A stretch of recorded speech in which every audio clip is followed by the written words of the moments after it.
नमस्कार दोस्तों। ये 24 जनवरी 2022 के लिए करेंट अफेयर का टेस्ट सीरीज है। इसमें टोटल 20 क्वेश्चन दिए गए हैं। ये किसी भी परीक्षा के लिए बहुत ही महत्वपूर्ण है। तो हम लोग देखते हैं 24 जनवरी 2022 का करेंट अफेयर्स। हाल ही में वैज्ञानिकों के द्वारा कहाँ पर 3 किलोमीटर लंबी कोरल, जिसको मूंगा भी कहते हैं, की चट्टान प्राप्त हुई है। और ये इकोसिस्टम की दृष्टि से बहुत ही महत्वपूर्ण क्वेश्चन है। इसका सही उत्तर हो जाएगा ए। यह फ्रेंच पोलिनेशिया में। Correct answer is A, French Polynesia. इसको आप लोग मैप में एक बार जरूर देख लेंगे। इंपॉर्टेंट क्वेश्चन है, यहाँ से द्वीपों के बारे में क्वेश्चन अक्सर बनता है। हाल ही में किसे ICC men's T20 team of the year का कप्तान बनाया गया है?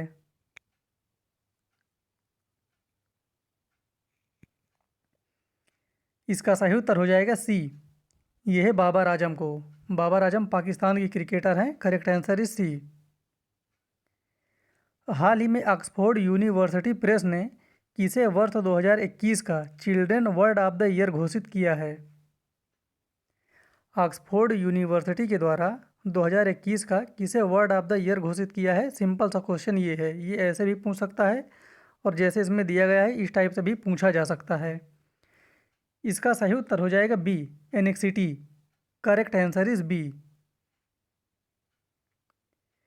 हाल ही में किस देश ने 2022 की पहली ब्रिक्स शेरपा बैठक की अध्यक्षता की है? ये चीज़ आपको हमेशा ध्यान देना है, ये पहली बैठक है, इसलिए ये प्रश्न बहुत ही महत्वपूर्ण है। परीक्षा में ऐसे क्वेश्चन हमेशा आते हैं। और ये ब्रिक्स शेरपा बैठक है, इसकी अध्यक्षता की गई थी चीन के द्वारा। Correct answer is C. हाल ही में इंडिया गेट पर अमर जवान ज्योति की लौ को कितने वर्षों के बाद बुझाकर राष्ट्रीय युद्ध स्मारक की लौ में मिलाया गया है? नेताजी सुभाष चंद्र बोस से संबंधित जितने भी समय प्रश्न हैं, सभी प्रश्न बहुत ही महत्वपूर्ण हैं। इस समय उनकी जयंती मनाई जा रही है, तो यहाँ से क्वेश्चन आने की बहुत ही ज़्यादा संभावना है। एक दो क्वेश्चन बन सकते हैं। इसका सही उत्तर हो जाएगा बी। जैसे कि नेताजी सुभाष चंद्र बोस का जन्म हुआ था 23 जनवरी 1897 को उड़ीसा के कटक में। इनके पिता का नाम था जानकी नाथ बोस और इनकी माता का नाम था प्रभावती दत्त। 1919 में भारतीय सिविल सेवा इन्होंने पास की थी। और इनके जो आध्यात्मिक गुरु हैं वो हैं स्वामी विवेकानंद, और इनके राजनीतिक गुरु हैं चित्तरंजन दास। इतने ये फैक्ट हैं, बहुत ही महत्वपूर्ण है, परीक्षा में अक्सर पूछा जाता है। यूएनडीपी में भारत का पहला युवा जलवायु चैंपियन कौन बना?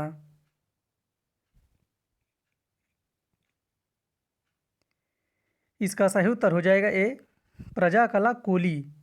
Correct answer is A, Prajakta Koli. किस राज्य सरकार ने छोटे किसानों की खाद्य सुरक्षा को बढ़ावा देने के लिए यूनाइटेड नेशंस वर्ल्ड प्रोग्राम के साथ समझौता किया है? बहुत ही महत्वपूर्ण क्वेश्चन है।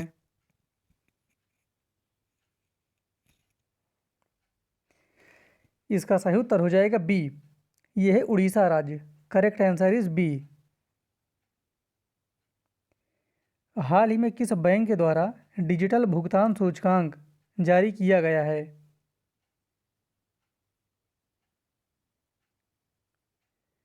इसका सही उत्तर हो जाएगा ए, भारतीय रिजर्व बैंक के द्वारा। Correct answer is A, RBI के द्वारा। हाल ही में किस मंत्रालय के द्वारा street for people challenge online कार्यक्रम का आयोजन किया गया है?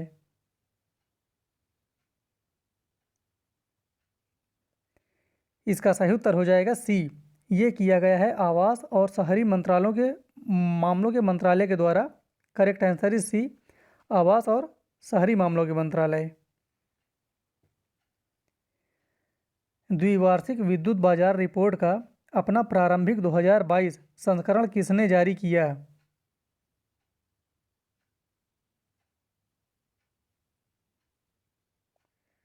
ये जारी किया गया है अंतर्राष्ट्रीय ऊर्जा एजेंसी के द्वारा। Correct answer is B. हाल ही में प्रोफेसर एम के प्रसाद का निधन हो गया, वह किस आंदोलन से जुड़े थे? बहुत ही महत्वपूर्ण प्रश्न है, बहुत ज़्यादा ये चर्चा में भी रहा करते थे। एम के प्रसाद।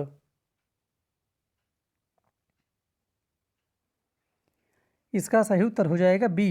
ये जुड़े थे साइलेंट घाटी बचाओ से। Correct answer is B.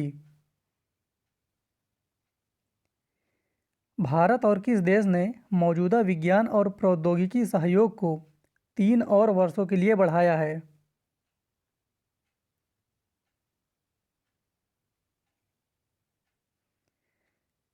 इसका सही उत्तर हो जाएगा ए, श्रीलंका के साथ। भारत का श्रीलंका के साथ। Correct answer is A. हाल ही में किस राज्य के मुख्यमंत्री ने गणतंत्र दिवस परेड में झांकी को शामिल करने के लिए प्रधानमंत्री को पत्र लिखा है?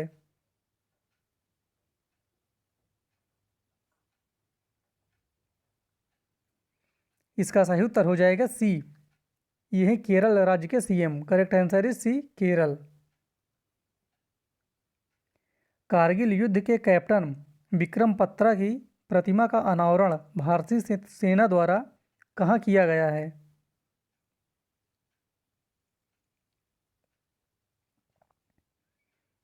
इसका सही उत्तर हो जाएगा सी। इनका अनावरण किया गया है हिमाचल प्रदेश में। और किसका किया गया है ये भी नाम आपको पता रहना चाहिए, विक्रम बत्रा की। कोयला क्षेत्र से संबंधित प्रमुख सूचकांकों को आम लोगों के साथ साझा करने के लिए कोयला मंत्रालय ने किस पोर्टल को लॉन्च किया है? ये जो पोर्टल है, ये ध्यान देना है, इसको लॉन्च किया गया है कोयला मंत्रालय के द्वारा। और इसका नाम है कोयला दर्पण। करेक्ट आंसर इज बी, कोयला दर्पण। ग्लोबल टाइगर फोरम की सूची में कौन सा देश शामिल है? ये बहुत ही महत्वपूर्ण प्रश्न है ये। इसमें जितने भी देश हैं आपको सभी का नाम पता रहना चाहिए कि ग्लोबल टाइगर फोरम में कितने देश हैं और वो कौन कौन से हैं। इसका सही उत्तर हो जाएगा डी, उपर्युक्त सभी। भारत, म्यांमार और वियतनाम, ये तीनों शामिल हैं। इसके अलावा यहाँ पर आप देख सकते हैं ये सभी नाम दिया गया है: बांग्लादेश, भूटान, भारत, कंबोडिया, नेपाल, म्यांमार और वियतनाम। हाल ही में किस न्यायालय के द्वारा निर्णय दिया गया कि 1956 के हिंदू उत्तराधिकार अधिनियम के तहत कानून के लागू होने से पहले की संपत्तियों पर भी बेटियों को भी समान अधिकार होगा?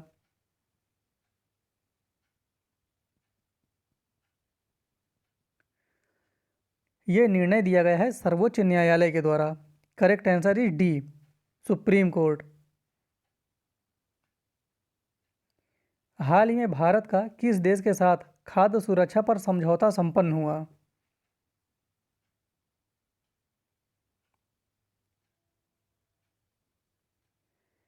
इसका सही उत्तर हो जाएगा डी, ब्रिटेन के साथ। Correct answer is D.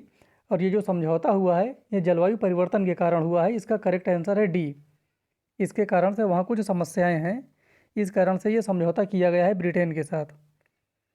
Bharat का किस देश के साथ अजय योद्धा थल सेना अभ्यास होता है? यह भी चर्चा में था, इसलिए ये प्रश्न बहुत ही महत्वपूर्ण है। इसका सही उत्तर हो जाएगा सी, ब्रिटेन। हाल ही में केंद्र सरकार के द्वारा गेहूं के स्टॉक के लिए कितनी नमी की मात्रा को निर्धारित किया गया है? यह भी मंत्रालय के द्वारा पास किया गया है। नमी की मात्रा गेहूं में कितनी होनी चाहिए? अब जो इसका नियम है वो बदल जाएगा।